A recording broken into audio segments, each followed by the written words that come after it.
ஜனநாயகன் திரைப்படத்துக்கு எதிர்பார்ப்புகளை உருவாக்கும் 10 முக்கியமான விஷயங்கள் என்னன்றத வாங்க பார்க்கலாம். ஃபர்ஸ்ட் ஆஃப் ஆல் ஜனநாயகனோட கிளைமேக்ஸ்ல சினிமாவே காணாத ஒரு அருமையான ஃபைட் சீன்ஸ் இருக்காங்க. செகண்டா ஜனநாயகன் திரைப்படத்துல எம்ஜிஆரோட பாடல் ஒன்று ரீகிரியேட் செய்யப்பட்டுள்ளது. மூணாவதா ஆல்ரெடி சொன்ன விஷயம் தாங்க, அட்லி, நெல்சன், லோகேஷ் இவங்க 3 பேருமே கிளைமேக்ஸ்ல ஒரு சூப்பரான சீன்ல வராங்க. நாலாவதா தீபாவளி அன்னைக்கு தளபதி கச்சேரி அப்படின்ற ஃபர்ஸ்ட் சிங்கிள் சாங் ரிலீஸ் ஆகுறது கன்ஃபார்ம் ஆயிடுச்சு.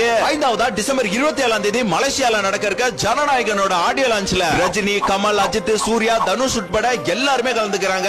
இந்த ஃபங்க்ஷன்ல தல வருவாரா வரமாட்டாரா அப்படின்றது கன்ஃபியூஷன்ல இருந்துச்சு. கடைசியில அப்பாயின்மெண்ட் கொடுத்துட்டாரு. ரொம்பவே சந்தோஷமான விஷயங்க. ஆறாவதா படத்துல ஒரு ஹீரோயின் கேமியோ மற்றும் ஒரு சூப்பர் ஸ்டார் கேமியோ அப்படின்றத தாண்டி நம்ம டிவிக்கு பொதுச் செயலாளர் புஷி ஆனந்தோட கேமியோ இருக்கு. ஏழாவதா நம்ம அனிருத் வந்து தளபதிக்கு ஆல்ரெடி போட்ட ஒரு சேட் சாங் வந்து இந்த படத்துல ஸ்லோ வெர்ஷன்ல ரீகிரியேட் பண்ணிருக்காங்க. மேபி இந்த சாங் வந்து கண்டிப்பா கிளைமேக்ஸ் முடிஞ்ச பிறகு வரலாம். எட்டாவதா 1000 கோடி அடிக்கிற முதல் தமிழ் படமா கண்டிப்பா இந்த ஜனநாயகன் இருக்கும் பாருங்க. ஏன் இப்படி சொல்றேன் அப்படின்றது டிசம்பர் மந்த்ல இருந்து தெரியும் பாருங்க. இந்த விஷயம் டெஃபினட்டா நடக்கும் பாருங்க. ஒன்பதாவதா டிவிகேன்னு படத்துல தளபதி டாட்டூ போட காரணமே தளபதி வெற்றி கொண்டான் அப்படின்ற நேம தான் அதுல வச்சிருக்காரு அப்படின்றது கன்ஃபார்ம் ஆயிடுச்சு. பத்தாவதா இந்த ஃபர்ஸ்ட் சிங்கிள் தளபதி கச்சேரி பாடல்ல ஒருத்தரோட கேமியோவும் இருக்குங்க. மொத்தத்துல இந்த ஜனநாயகன் திரைப்படம் அரசியல் படம், கமர்ஷியல் படம் அப்படின்றத தாண்டி ஃபேன்ஸ் அண்ட் ஃபேமிலி உட்பட அனைத்து தரப்பு ரசிகர்களுக்கும் பொங்கல் விருந்தாக 100க்கு 10,000% கண்டிப்பா இருக்கும் பாருங்க.